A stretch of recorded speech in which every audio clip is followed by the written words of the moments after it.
Amplepuis, petite commune de 5000 habitants située aux abords du lac des Sapins, accueille son héros en fanfare.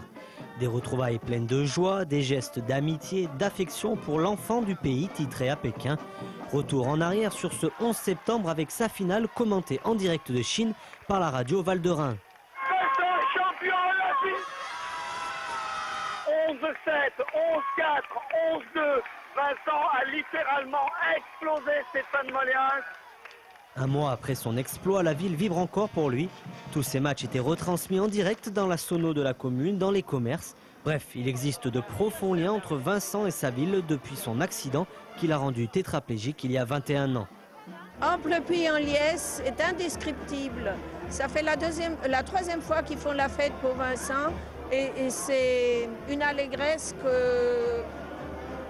qu'on a du mal à vivre parce que c'est tellement merveilleux, tout le monde. Les rues de la ville ont été coupées pour permettre le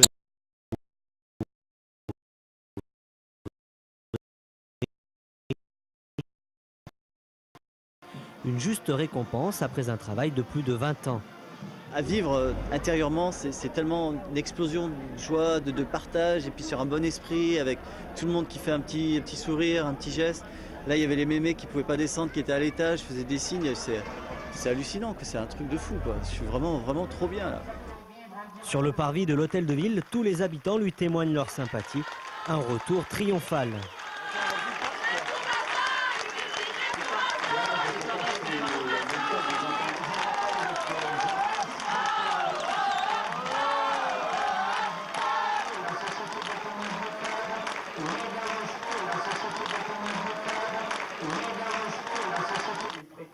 Déjà en 1996, les Amplepuisiens s'étaient mobilisés pour son retour des Jeux d'Atlanta avec la participation de David Douillet.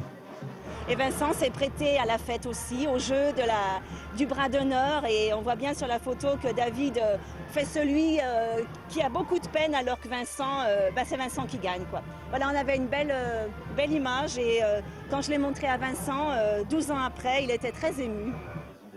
À 39 ans, Vincent décroche son premier titre olympique après une médaille d'argent à Atlanta en 1996 et une médaille de bronze à Sydney en 2000.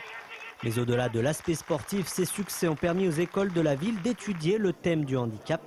Et quand on sait que les enfants sont les meilleurs ambassadeurs pour développer des relations normales entre valides et non-valides, car ils n'ont pas de tabou, cela augure d'un futur meilleur.